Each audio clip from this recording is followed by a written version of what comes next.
Alright, what's up guys? Asons Gaming here, and I had to remake this review because in that first review I did, I was talking too damn fast and just stuttering like crazy, so I'm taking my time this time. I had to calm down because I was marking out when you know who showed up at the end of the show. But I'm gonna just give my review on the show and just talk about it and give my thoughts on it. So yeah. Alright, well, the show started off with Seth Rollins coming out, and he was talking about what happened last week on Raw when Randy Orton beat the living crap out of him. And Randy actually issued a challenge to face Rollins at WrestleMania. And Rollins was like, you won't face me until you face me tonight on Raw.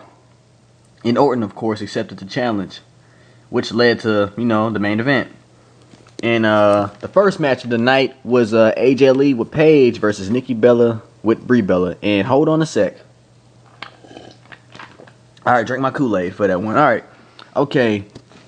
The match, the winner of that match was Nikki Bella. The match was pretty good. I like how they're doing this Give Divas a Chance. I believe it's working now. Like, the Divas are actually putting on some pretty decent matches now. Like, this match we had, it wasn't bad. It was actually a pretty good match. I like how the ending was when Nikki Bella just stole off of AJ, and she just hit that rack attack at the end and got that win, which was that made Nikki Bella look more dominant as a diva. If she continued to do things like that, that would, she already looks dominant, like, in a way, when the way she, like, the only person she did this to is AJ. Just knock a chick out. That's the only diva I remember her just doing that to at all times. I don't remember her knocking out Paige at all. I just see her just knocking out AJ most of the time, and that's what she do. And that make her look as if she's the dominant one in this whole, rivalry that's going on, which she is, in my opinion. At some point during that match, Brie and Paige got in the fight outside the ring, and, well, it really wasn't a fight. Brie just grabbed Paige when they were just talking crap about each other, and she just rammed Paige into that ring post, and that was it for Paige. And the second match was Ryback versus The Miz. At some point during that match, Ryback tried to get Damien Mizdow to punch The Miz in the face, and Mizdow contemplated on doing it, but he didn't do it for some reason. If he did it, then, Ryback would have been the winner. That would have been a disqualification. No, I'm tripping. Yeah, it would have been a disqualification. I'm thinking of something else. But also, the thing that was horrible was when Ryback won the match, when he meat-hook clothesline and shell-shocked the shit out of Miz. Miz just hit the skull-crushing finale on Mizdow, and, like, Mizdow was trying to help him. He was just fanning him with his little coat and stuff and all of that. And Miz just got up and knocked him down. And then that was it. And Miz was just sending a message to Mizdow saying, yeah, we enemies now. Yeah, we enemies now. And, it's pretty obvious it's going to happen since I'm pretty sure at the WrestleMania, they're definitely going to be enemies. And they might have a rivalry going on. And the feud may, eventually continue. Especially at the WrestleMania. Afterwards, they had the contract signing between Cena and Rusev. For the first time ever in a long time. Okay, wait, first off, when in the hell we last saw a U.S. title contract signing? I don't even remember, to be honest. I don't remember seeing a U.S. title contract signing in the past at all. Probably like in 2005 or something. I don't know. It's been a really long time since we've seen a U.S. title involved in a contract signing. I believe the main reason why they decided to make it a contract signing is because the rivalry is actually building up, and it's probably one of the main matches at WrestleMania since Cena is involved in the match. And yeah. But Rusev kept insulting America, and he was talking about how the kids will grow up to be this, and how the parents are this, and he was just continuously talking crap about America, and Cena was getting pissed off. And Rusev had a lawyer that was out there with him, and he was like, Rusev is not competing at WrestleMania, but then Rusev changed his mind when he walked up to Cena and he signed the papers and stuff, and they were just looking face to face.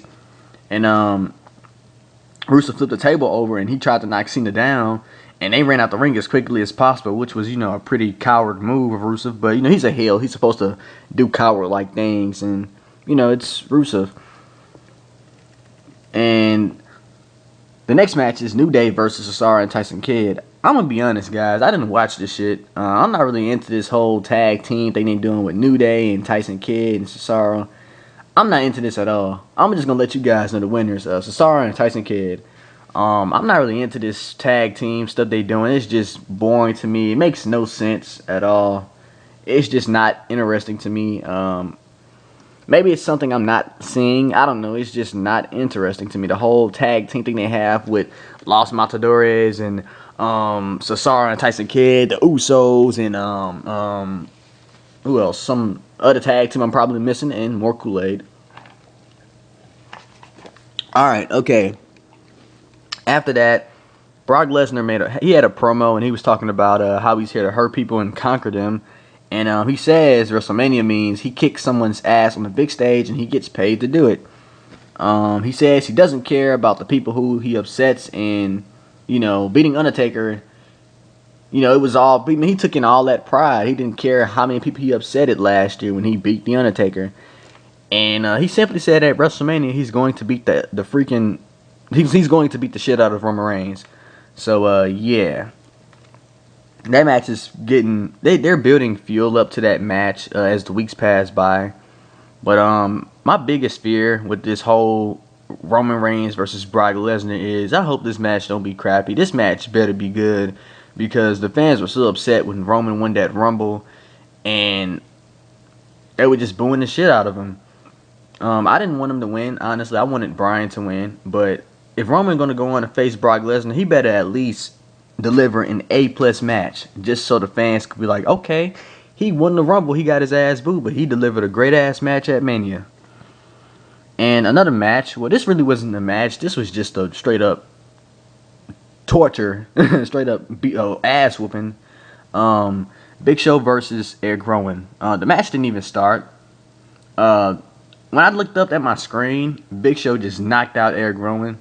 And he climbed the turnbuckle and just gave him an elbow. And that was pretty much it. He just beat the shit out of Roman. And Big Show was just letting off his frustrations after what happened backstage and with Seth Rollins. And afterwards, Paul Heyman came out and he was talking about how Brock is going to beat Roman Reigns at WrestleMania. Brock is going to be champion even if he goes on to a different, he's going to be champion for a long time, just put it like that. And he mentioned how Roman, he just kept repeating himself, Brock is going to defeat Roman Reigns, Roman is not going to win, Roman is not going to win. And so eventually Roman came out, and before Roman came out, Paul mentioned something about Roman's family. I remember him saying that, Roman, your dad should have told you what you were getting into. If I'm not mistaken, it was something similar to that.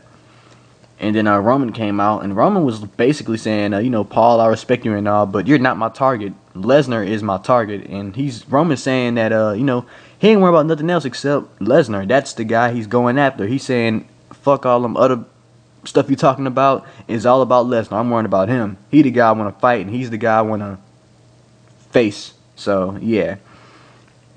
And the 6-man tag team match, Bad News Bear, Luke Harper, and Stardust versus Daniel Bryan, Dean Ambrose, and Dolph Ziggler. Man, talk about a good-ass match. Oh, my gosh.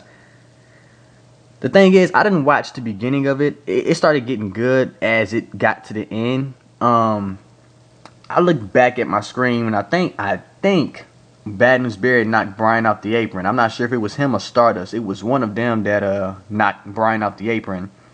And, it eventually led to an all-out brawl, and everyone was just going back and forth with these moves everywhere. And then eventually it ended up between, what's his name? It ended up between Dean Ambrose and Wade Barrett.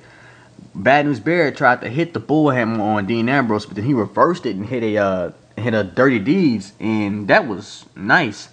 And the ref counted 1, 2, 3, 1, 2, and 3, and the crowd was just marking out. Even Michael Cole was marking out. It was pretty awesome. Then afterwards, Luke Harper came and he big boot the living shit out of Ambrose. And before I get forward into this match, I'm going to just say this right now. Ziggler is the best fucking seller in WWE, man. That man sold that powerbomb like a boss. That man got big booted and he damn nearly flipped over. That was amazing. And that powerbomb, the one he didn't reverse, the one that Luke Harper hit, that man, oh my gosh, he sold that like a boss. Man, bravo to Dolph Ziggler, man. That man is probably one of the best sellers WWE have right now. He probably is the best seller. Him and Seth Rollins, they can sell for sure. And I'm pretty sure, and it's way more. It's a lot of other superstars that can sell, but I think no one can top Ziggler when it comes to selling moves. That man is a boss at selling. At some point when the match ended, Stardust took the IC title. He ran in the crowd, and Ambrose attacked him. And can't remember what happened after that. I just remember the belt being out the ring and R2 just standing there. And then I think he tried to walk off with it again, but then Luke Harper was like, no, give me the title. Then Ambrose flew on Luke Harper, and then Bad News Barrett came out of nowhere. That man bullhammered everybody. That man walked in, bullhammer, walked in, bullhammer. That man was just stealing off people. And he eventually just looked at R2 and stole off him and got his belt back like a boss. So I'm gonna give Bad News Barrett that. That was pretty, awesome. For him to get, that was an awesome way of getting your title back after it being taken for a good while. Let's see. Okay, and Seth Rollins and Triple H and Stephanie were backstage, and Seth Rollins was basically talking about how he was frustrated about what's going on with his little group with Kane, Big Show, and J&J Security, and how they're just having problems and stuff. And let me see. He was asking Triple H and Stephanie to fix it, but they tell Rollins to fix it himself. And Rollins mentioned how Triple H was playing hide and seek with Sting, and then that's when Triple H kind of got fired up. And then Stephanie was like, "It's your responsibility. You need to be a man and fix things and all of that crap." And eventually he left. And last but not least, the main event: Randy Orton versus Seth Rollins. You see, this really wasn't the match. This is the epic part that we're about to, I'm going to discuss. When Randy Orton came out, after Randy Orton came out, the Authority came out. Seth Rollins was with them, but he had the whole clan with them, the whole group with them, and they would just walk into the ring slowly, and then eventually Randy Orton went out the ring, got a chair because he needed his equalizer, like Michael Cole referred to it as an equalizer. And all of a sudden, they all just surrounded the ring. I think they all came in the ring. And the lights went out. And we heard that bird call. And look who popped up. Sting. And I'm saying this right now, man. For a 55-year-old, that man can move quick. That man didn't lose a touch at all. That man still can move. That man is like 55, if I'm not mistaken. And that man didn't lose his touch at all. That man was just moving around the ring all quick. He was hitting everybody with the bat when Randy Orton was hitting guys with the chair. It was just crazy. And eventually, it ended up with Sting and Jamie Noble. And he hit the Scorpion Dead Drop on Jamie Noble. And then Randy Orton hit an RKO on Joey Mercury. And that ended the whole Raw. And I went on the network just to see what was going to happen afterwards, because they announced that there was going to be like an interview or something with Sting and Orton afterwards. Sting said something like, "This is, I'm not sure what he said, to be honest. I went on the network, I saw what he was just talking about something, not sure. He probably was saying something like, Triple H at WrestleMania, I'm going to win, I'm going to kick your ass, all of that crap. I came here for a reason." It was, obvious promo, pretty obvious promo. But thank you guys for listening to this review. I know I went on and on and on and on, but I hope you guys enjoyed. Leave a like and subscribe, and my throat is hurting. Oh my gosh. Leave a like and subscribe. Don't forget to leave your thoughts below. And thank you guys for watching. Peace.